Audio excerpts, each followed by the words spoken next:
History is written by the survivors. But what happens when the survivors don't have the words for what they saw? What happens when the event is so far outside the borders of our understanding that language itself fails? You are left with silence, with empty houses, and with scars on the land and the mind that never fade. This is the story of a town called Ravenwood, Ohio. A town that learned the hard way that not everything that falls from the sky is a blessing. Some things are a reaping. This is the story of the blood rain and the 17 minutes that erased a generation. It began, as most horrors do, on a day of suffocating normalcy. September 3rd, 2001. The air in Ravenwood, Ohio, was thick and heavy, the kind of late summer humidity that clings to your skin like a second layer of clothing. The sky was the color of a tarnished nickel, a flat, uniform gray that promised rain but held no dramatic thunderheads. It was just oppressive. I was Deputy Mark Kessler back then. 28 years old, 5 years on the force, and I thought I knew the rhythms of my town. The morning rush to the mill, the lunchtime quiet, the slow crawl of teenagers in beat-up cars after school let out. Ravenwood wasn't a place for secrets. It was too small, too interconnected. Or so I believed. The call came in at 5:06 p.m. It was Martha Gable, who lived out on Old Creek Road, bordering the woods. Martha was in her 70s, a woman whose baseline state was a low-level panic, so we didn't immediately jump. "Mark, you need to see this," she'd said, her voice crackling over the radio. "The rain, it's not right." I was parked by the town square, watching a group of kids playing on the jungle gym, their shouts echoing in the damp air. "What do you mean, Martha? Is it flooding?" There was a pause. I could hear a strange, rhythmic pat, pat, pat in the background. "No, dear, it's the color, it's red." I remember smiling. An algae bloom in the reservoir, maybe. Dust from a passing truck mixing with the first few drops. There was always a simple explanation. I told her I'd swing by, but I didn't hurry. I watched a little girl, maybe 6 years old, with bright yellow rain boots, stomp in a puddle that was just beginning to form. She was laughing. It was the last laugh I would hear for a long, long time. As I drove out of the town center, the first drops hit my windshield. They weren't the gentle taps of a summer shower. They were thick, viscous splats, like tiny, wet insects hitting the glass at high speed, and Martha was right. They weren't clear. They were a deep, murky rust red. Like diluted blood. I pulled over, my professional curiosity overriding a nascent primal sense of wrongness. I got out of the cruiser and held out my hand. A drop landed in my palm. It didn't feel like water. It was faintly warm and slick, almost oily. I brought my hand to my nose. The smell was the first true violation. It wasn't metallic like I expected. It was organic. Foul. The scent of a butcher's shop floor at the end of a long day. Fishy, coppery, and something else. Something ancient and briny, like the bottom of a forgotten sea. More drops fell, staining the asphalt in dark, irregular circles. They didn't run and spread like water. They held their shape for a moment before slowly seeping into the pavement. I looked at my hand again. The red liquid was already starting to dry, leaving behind a sticky brownish residue. My radio crackled again. This time it was dispatch.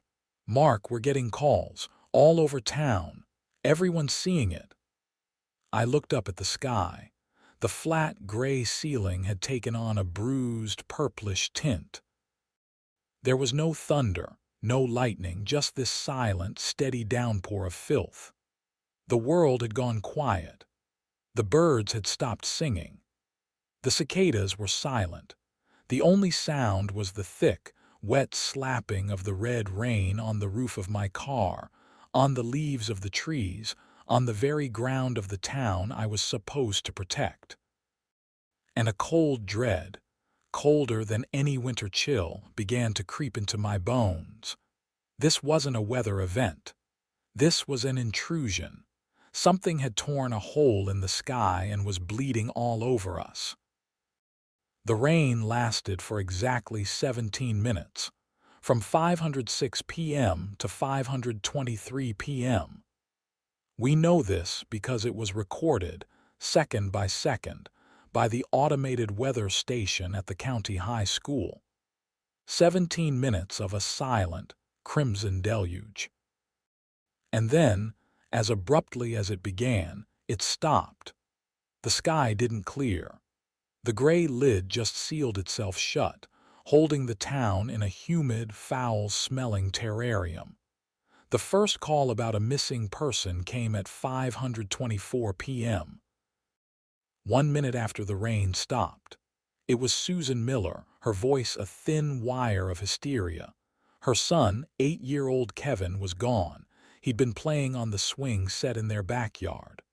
"I just went inside to grab him a juice box," she screamed into the phone. "I was gone for 30 seconds, Mark, 30 seconds. I came back out and the swing was still moving, but he was gone." I arrived at the Miller house in under 3 minutes. The backyard was soaked in the red effluent. The smell was overwhelming here, a thick miasma of decay. The swing set, a cheap metal frame, was coated in the stuff. And just as she said, one of the swings was still swaying gently, rhythmically, in the dead, still air. On the rubber seat was a perfect small pool of red rain. But of Kevin Miller, there was no sign. No footprints leading away. The mud was thick, but it was undisturbed, save for the small tracks around the base of the swing set where he'd been playing. It was as if he had been plucked straight up into the air. At 5:27 p.m., the second call came. George Hemlock, 92 years old, had been sitting on his front porch rocker. His daughter had been watching him through the kitchen window. She turned away to stir a pot on the stove, and when she looked back, the rocking chair was empty, still creaking back and forth. His worn copy of The Old Man and the Sea lay face down on the porch floor, its pages slowly soaking up a red puddle. 5:31 p.m. The Peterson twins, age 7, vanished from the sidewalk in front of their house. Their bicycles lay on their sides, wheels still spinning lazily. 5:35 p.m. Eleanor Vance, 81, disappeared from her garden. Her trowel was found stuck in the earth next to a patch of prize-winning roses, their petals now grotesquely speckled with a coppery sheen. The calls flooded the lines. It was a wave of pure, unadulterated panic. Sheriff Brody, my boss, called in every off-duty officer. We were spread thin, racing from one scene of impossible absence to another. Each one was the same. A quiet, domestic space suddenly violated. An activity interrupted mid-motion. A person simply deleted from the world, and they all had one thing in common. Every single victim had been outside or near an open window, and every single one of them lived in a home that backed up against the dark, dense forest that bordered the east side of town. The locals had a name for it: the Hollow Grove. By 6:00 p.m. the list was finalized: 14 people, 7 children under the age of 10, 7 senior citizens over the age of 75, the most vulnerable, the slowest, the ones who couldn't run. The town was no longer quiet. It was screaming, a collective, rising wail of terror and grief. I stood in the middle of the Petersons' lawn, staring at the two abandoned bicycles, and felt the structure of my world dissolving. We were searching for footprints, for signs of struggle, for tire tracks. We were treating it like an abduction. But we all knew in that silent, terrified place in our hearts that this wasn't an abduction. Abductions leave traces. They leave witnesses. They leave a trail. This left nothing. Nothing but the red rain, the empty spaces, and the suffocating, unanswerable question, where did they go? Night fell on Ravenwood, but it brought no comfort. The streetlights came on, casting a sickly orange glow that mixed with the red-stained ground to create a landscape from a nightmare. The air remained thick, the stench of raw meat and stagnant water refusing to dissipate. No one slept. People locked their doors, sealed their windows with tape. A primitive fear had taken hold. The sky was the enemy. The air itself was poison. Our investigation was a study in futility. We canvassed houses where no one answered the door. We took statements from parents and children who could only sob and point at an empty swing, an abandoned toy. The logic of law enforcement, motive, means, opportunity, was useless here. The means were impossible. The motive was unknowable. The opportunity was 17 minutes of crimson rain. The break, if you could call it that, came from the most mundane of places, a gas station. The quick and go on the edge of town, right where Main Street curved towards the Hollow Grove, had a new security system. The owner, a perpetually tired man named Sal, had just installed it the week before. 2 cameras, one on the pumps, one overlooking the side street where the Peterson twins had been playing. "I don't know, Mark," Sal said, his hands shaking as he rewound the VHS tape. "I heard the screaming. I locked the door. I didn't see nothing." We huddled around the small, grainy black and white monitor in the back office. The timestamp in the corner of the screen read 5:19 p.m. The rain was visible even in monochrome, thick, dark streaks falling through the frame. On the sidewalk, 2 small figures, the Peterson twins, were visible. They were laughing, pointing their faces up at the sky, mouths open to catch the rain as kids do. My stomach clenched. "There," Sheriff Brody whispered, pointing a thick finger at the screen. We watched. The twins stood there for a second, drenched and happy. Then something changed. It was subtle. They stopped laughing. Their heads, which had been tilted back in childish glee, snapped forward. Both of them, in perfect unison, became utterly still. They were looking at something off camera, something down the street towards the woods. And then it happened. It wasn't that they ran off. It wasn't that a car pulled up. They didn't even take a single step. One moment they were there, 2 small, solid shapes on the fuzzy screen. The next they were gone, not a blur, not a flicker. A clean, instantaneous deletion. One frame they existed. The next frame there was only the rain-slicked sidewalk. The bicycles on their sides. Nothing. We rewound the tape. We watched it again and again. Each time the same impossible moment, the stillness, the focused stare, the vanishing. It was like they were magnets that had been suddenly, violently switched off. Sal was breathing heavily. What was that? A tape glitch, a power surge? But we all knew it wasn't. We had the testimony of their mother. We had the abandoned bikes. This was not a glitch. This was a recording of the impossible. We got another tape from a homeowner's porch camera overlooking the street where George Hemlock had been sitting. The footage was even clearer. At 5:21 p.m., the old man, sitting in his rocker, suddenly stopped rocking. He slowly, deliberately put his book down.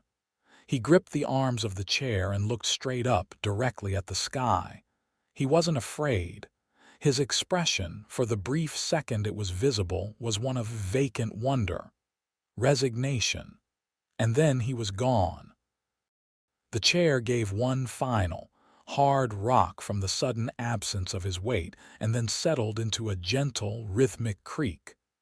We left the gas station in silence.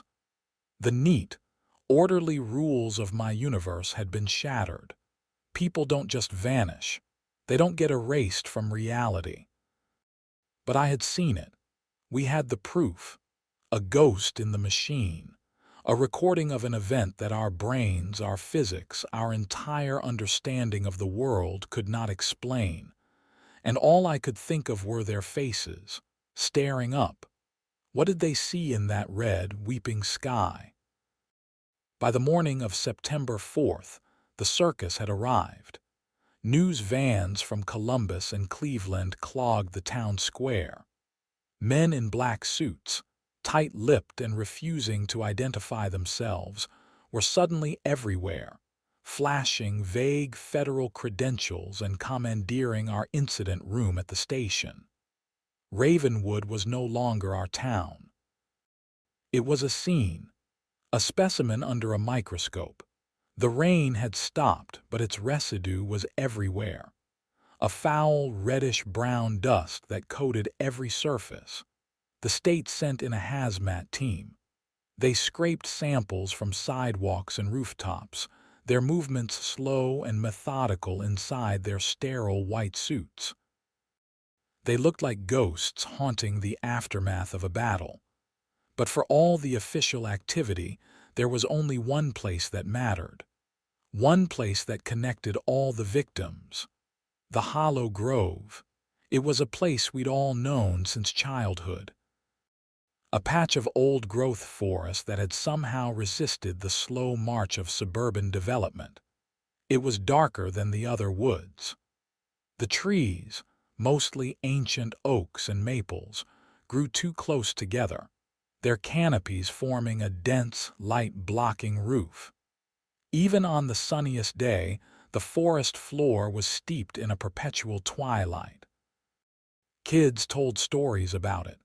A witch's hut, a monster that lived in the creek, the usual small-town folklore we used to scare each other around campfires. It had never felt truly dangerous, until now.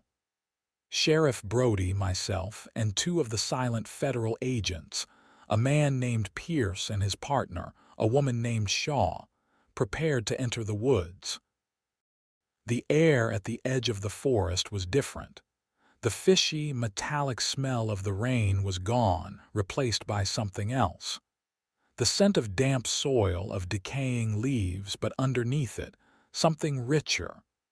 A loamy, almost fungal odor. It was heavy and sweet and deeply unsettling. We stepped across the threshold, from the manicured lawn of the last house on the street into the wild, untamed gloom of the grove. The temperature dropped by 10 degrees. The sounds of the news crews and the town faded away instantly, replaced by an unnerving silence. No birds, no insects, just the soft crunch of our boots on the damp earth.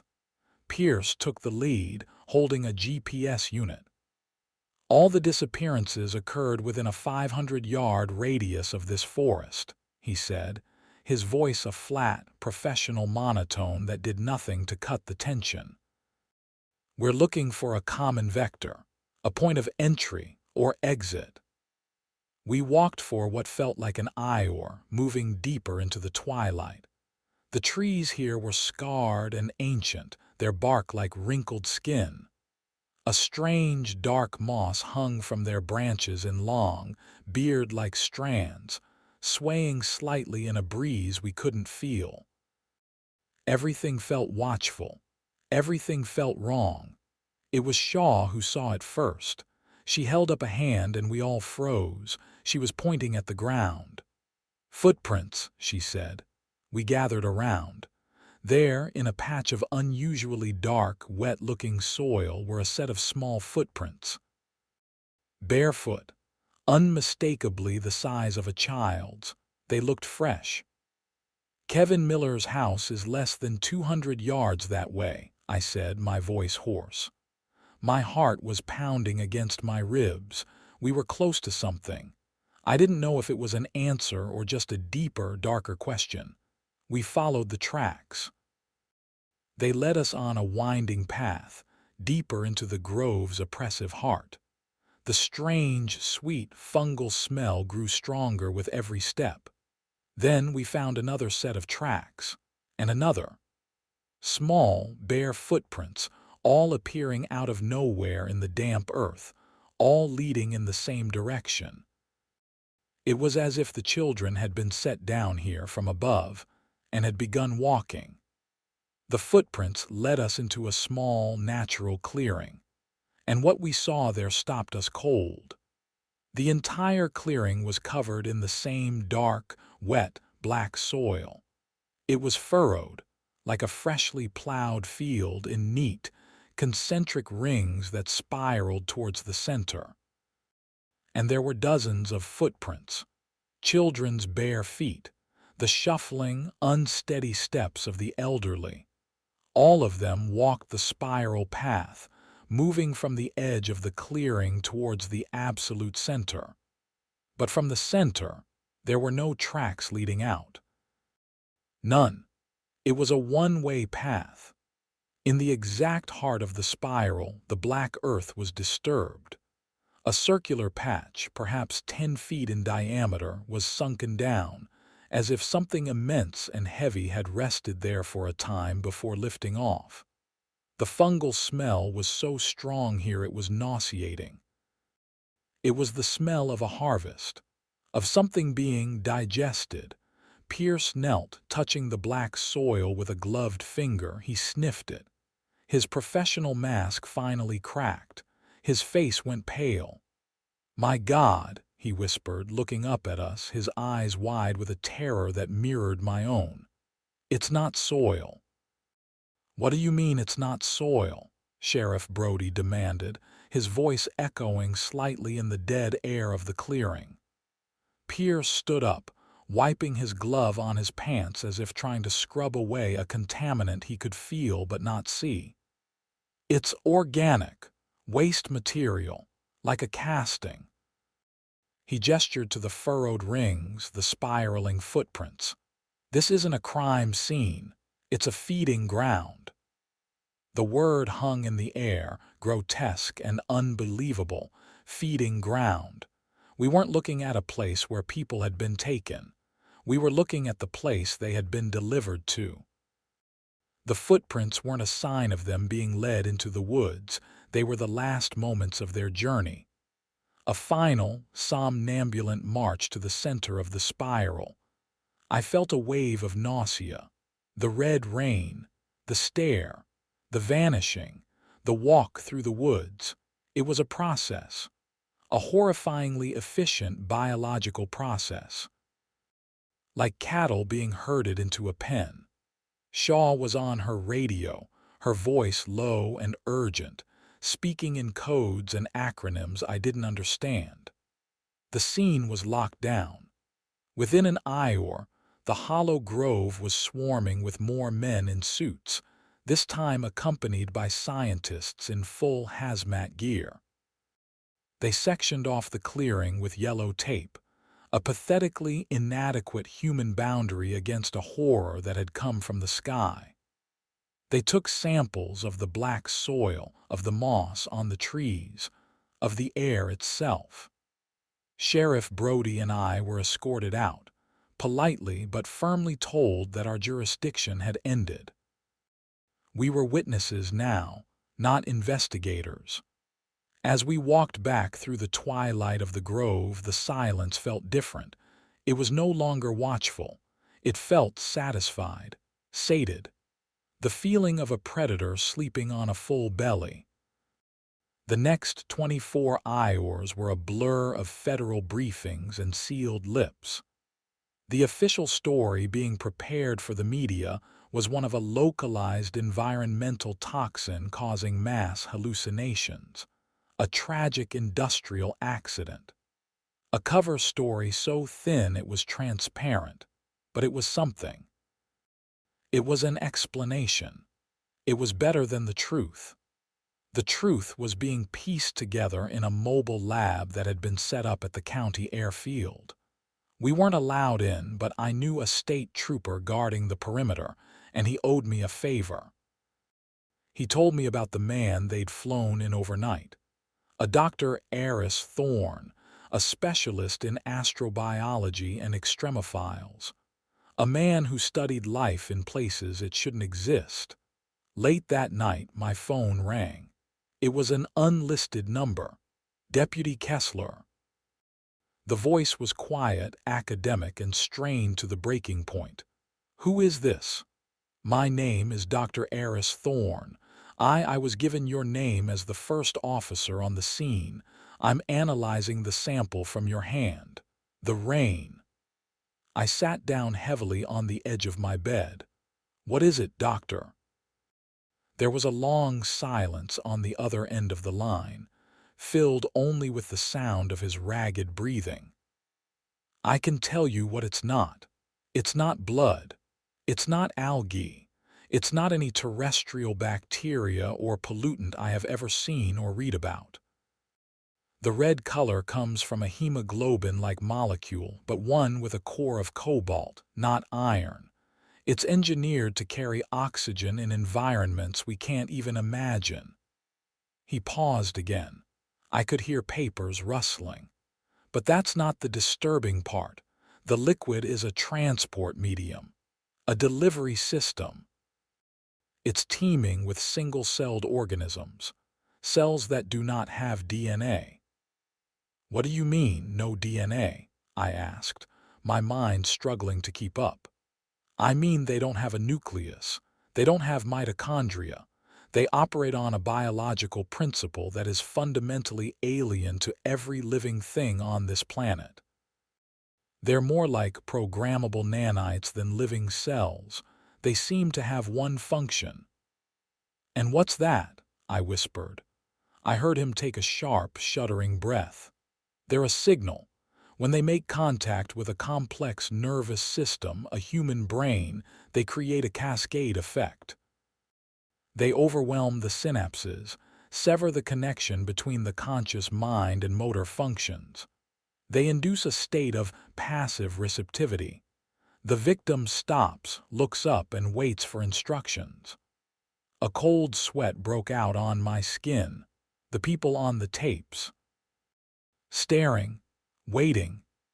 "Instructions for what?" I asked, though I already knew the answer. Dr. Thorne's voice dropped to a near whisper, filled with a terror that was purely intellectual and all the more horrifying for it. "To be collected." "Collected," I repeated the word. It sounded so sterile, so detached from the reality of screaming parents and empty swings. "Yes," Dr. Thorne said. "The cells in the rain are a primer. They pacify the target, but they also act as a biological beacon. A tag, emitting a signal we can't detect, but something else clearly can. The organisms in the so-called soil in that clearing, they're the other half of the equation." He explained it to me in terms I could barely grasp. A two-part biological system. Part A, the rain, falls and tags the prey. Part B, the harvester, follows the signal. It wasn't a creature of teeth and claws. It was something far more advanced. Something that could manipulate space or phase matter or do something our physics has no name for to simply acquire the tagged specimens. "The clearing in the woods," Thorne murmured, more to himself than to me. "It's not a nest. It's a stomach, an external digestive organ. The harvester deposits the collected individuals there, and the symbiotic organisms in the soil break them down, decompose them, render them into usable nutrients." I thought of the footprints, the slow, spiraling walk. They weren't hypnotized. They were already dead. Their bodies were just completing one final, pre-programmed command. Walk to the center. Be consumed. So the rain, it wasn't the weapon, I said, the pieces clicking into place with sickening clarity. It was just the appetizer. It was the marinade, Dr. Thorne corrected, his voice bleak. This wasn't an attack, deputy. It was agriculture. After that call, I couldn't stay home. I drove through the silent, wounded town, past the Miller house, where yellow tape now cordoned off the backyard, past the Petersons' home, the 2 bicycles now gone, taken as evidence for a crime that would never be prosecuted. I ended up at the edge of the hollow grove. It was now guarded by military personnel. The message was clear: stay out. Forget what you saw. The official story would be released tomorrow. A tragic leak of an experimental nerve agent from a nearby military base now contained. Case closed. The 14 victims would be declared dead, lost in the woods, their bodies never recovered. It was a neat, tidy lie. A bandage slapped over a wound that went clear through to the bone. The federal men, Pierce and Shaw, found me there. They didn't look angry. They just looked tired, exhausted. You need to go home, Kessler, Pierce said, his voice softer than before. Are you just going to let this happen? I demanded. You're going to cover it up. What happens when it comes back? Shaw looked away towards the dark maw of the woods. We don't know if it will come back. Dr. Thorne's analysis suggests this was a migratory event, a celestial alignment, a confluence we might not see again for 1,000 years. You mean like cicadas, I said, the words tasting like ash. Something that sleeps for years and then rises up to feed. Pierce just nodded grimly. We can't tell people the truth. We can't tell the world that there are things in the sky that view us as a crop. It would break everything. Society, religion, our entire sense of security. The panic would be worse than the event itself. Sometimes a lie is the only thing that holds the world together. I looked from his weary face to the impenetrable darkness of the grove. He was right. How do you tell a mother that her son wasn't stolen but harvested? How do you explain to a town that their loved ones were reduced to organic waste by a creature they can't see from a place they can't imagine? The truth was not a comfort. The truth was an abyss, and they were asking me and the rest of Ravenwood to stand at the edge and pretend we didn't see it. But we knew. We would always know. We had smelled the rain. In the weeks and months that followed, Ravenwood became a ghost of itself. The federal government's cover story was released and, on the surface, accepted. A chemical spill. A tragedy. Compensation was paid. Memorials were built. The news crews eventually left, seeking fresher disasters. The world moved on, but Ravenwood did not. The town was fractured. How could you trust the ground beneath your feet when you knew what was in it? How could you look at the sky without a flinch of primal fear? The families of the disappeared were the worst hit. Some moved away immediately, unable to bear the sight of the empty bedrooms and the silent woods. Others stayed, trapped by grief, becoming living monuments to that terrible evening. Susan Miller, Kevin's mother, would sit for hours by her son's empty swing set, staring into the trees, her face a mask of catatonic loss. The government cleanup was ruthlessly efficient. They excavated the entire clearing in the hollow grove, removing tons of the black soil and trucking it to some classified location in the desert. They filled the space with clean earth and planted new saplings, a sterile, artificial patch in the heart of the ancient woods. They were trying to erase the scar, but they only made it more obvious. I quit the force a year later. I couldn't do it anymore. I couldn't pull someone over for speeding or investigate a break-in when I knew what was really out there. The mundane crimes of humanity seemed so petty, so meaningless, compared to the cosmic indifference of the harvester. The systems of law and order were a child's blanket in the face of an oncoming storm. I took a job as a security guard at a warehouse in a town 50 miles away. A quiet, anonymous job. I never talked about what happened. Who would believe me? I was just another small-town cop who'd seen too much and cracked, but the memories were relentless. The smell of the rain, the grainy footage of the vanishing children, the sight of those bare footprints marching into the black, spiraling earth. The most haunting memory, however, was of someone who wasn't taken, a little girl named Lily. She was 5 years old. She had been playing on her porch, just a few feet from where her grandmother sat in a rocking chair. Her grandmother was one of the 14. Lily wasn't. The federal agents interviewed her extensively. She was the only witness who had been right there, at point-blank range, and survived. For years, her testimony was sealed, classified.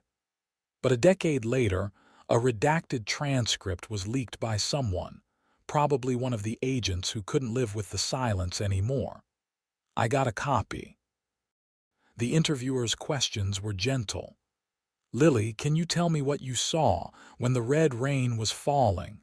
Her answer, printed in the cold, black type of the transcript, was chilling. "Grammy got quiet," the little girl had said. "She stopped knitting."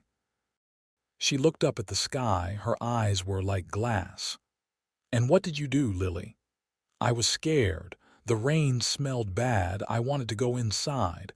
I pulled on Grammy's hand, but it was floppy. She didn't look at me. She just kept looking up." "And then what happened, Lily?" There was a long pause in the transcript, noted by the transcriber. Then the little girl's reply. "She got thin, like a drawing when you erase it, all fuzzy, and then she was gone.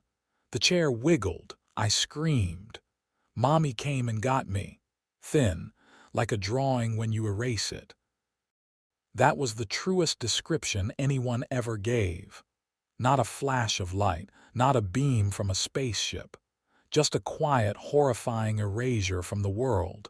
A deletion. She wasn't taken. She was unmade.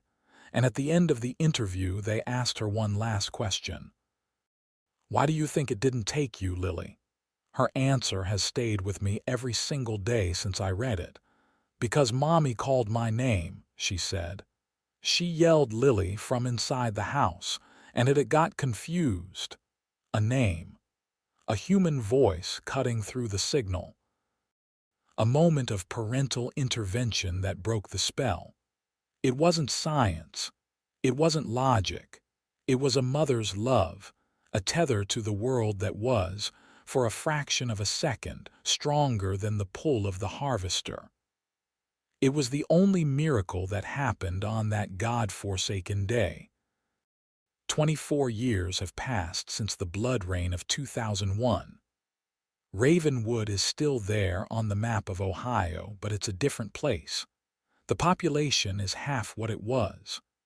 The houses bordering the hollow grove are all abandoned now, their windows boarded up, their yards overgrown. No one wants to live with that view. The woods themselves are unofficially shunned. The children who grew up after the event were taught one simple rule: you do not go into the grove. Ever. I'm an old man now. I moved back a few years ago. I suppose, in the end, you're always called back to the site of your deepest wound. I live in a small apartment on the opposite side of town from the woods. I can't bear to be near them. But the most peculiar thing about Ravenwood isn't the empty houses or the fearful silence. It's the ritual. Every year on September 3rd, the town evacuates. It's not an official order. There are no government mandates. It's a tradition born of collective trauma. Around noon, people start packing their cars. They take their children, their pets, their elderly parents. They drive to neighboring towns, check into motels, or stay with relatives. They don't go far, just far enough. By 5:00 p.m., Ravenwood is a ghost town. The streets are empty. Every door is locked, every window shuttered. The silence is absolute, heavier and more profound than any night I've ever known. The town holds its breath collectively for 17 minutes. It has never rained red again. The sky has remained clear every single September 3rd since 2001. And yet we do it. We run. Because what if Pierce was wrong? What if it isn't a 1,000-year cycle? What if it's just irregular? We are like ancient villagers, leaving offerings on a mountaintop for a god we cannot see, praying that our tribute of an empty town will be enough to appease it.